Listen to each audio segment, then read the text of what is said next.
বলুন তো, ইতিহাসের সবচেয়ে ধনী অ্যাথলেটের নাম কি? Messi, LeBron James, tiger Woods নাকি রোনালদো? না, সঠিক উত্তরের জন্য আমাদের একটু পেছনে যেতে হবে, প্রায় 2000 বছর পেছনে। ইতিহাসের সবচেয়ে ধনী অ্যাথলেট হল গায়াস অ্যাপোলিয়াস ডায়োক্লিস নামের একজন স্প্যানিয়ার্ড। ডায়োক্লিসের পছন্দের খেলা ছিল রথ চালনা। আজকে ফর্মুলা 1 রেসিং এর মতো, শুধু গাড়ির বদলে ঘোড়ায় টানা রথ দিয়ে।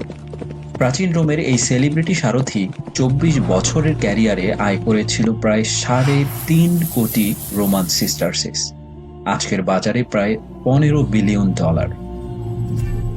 দেখা যাচ্ছে দক্ষ ও জনপ্রিয় খেলোয়াড়দের পেছনে টাকার পাহাড় ওড়ানোর প্রবণতা বরং বেশ পুরনো। কিন্তু কেন? খেলোয়াড়ের পেছনে এত টাকা ওড়ানোর পেছনের কারণ কি? নিছক বিনোদন? সস্তা সাময়িক উত্তেজনার জন্য খরচটা একটু বেশি হয়ে গেল না?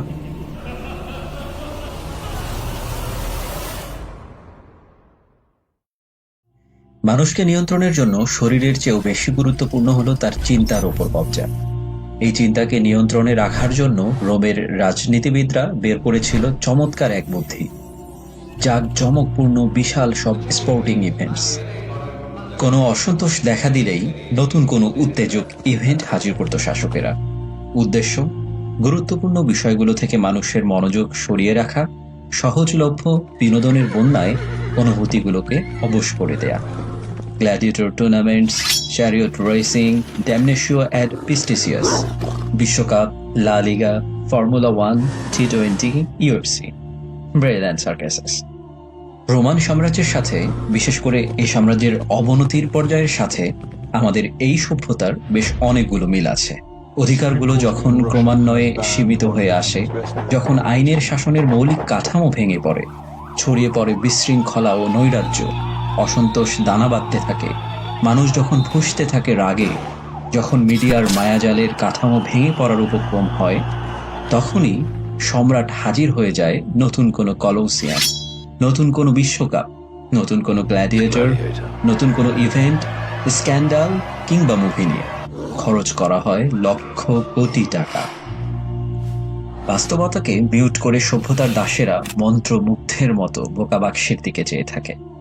শক্ত করে দরজা জানালা বন্ধ করে নরম গতিতে আধশোয়া হয়ে চায়ের কাপে চুমুক দিতে দিতে ধীরে ধীরে নিমজ্জিত হয় কল্পনার রাজ্যে, যেখানে আর্জেন্টিনা হারলে মানুষের আত্মহত্যা, জমি বিক্রি করে জার্মানির পতাকা, নিয়ম করে 90 মিনিট দৌড়ে বেড়ানো ছোকরার পেছনে ওড়ানো কোটি কোটি ডলার, জেনোসাইডকে ছাপিয়ে যাওয়া খেলা, কুকুরের মতো রাস্তায় মার খাওয়া ছাত্রদের ছাপিয়ে বিশ্বকাপ ড্রিম টিম বানানো এক, আর পুরো বিশ্বকে ভুলে গিয়ে টাইগারদের বিজয় নিয়ে উল্লাস অর্থবোধক হয়, পরিতৃপ্তি দেয়।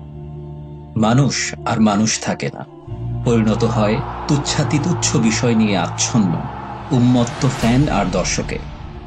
সত্য শোনার সময় তাদের হয় না, ইচ্ছে হয় না চোখ খুলে বাস্তবতাকে দেখার, চিন্তা করার, পরোয়া করার।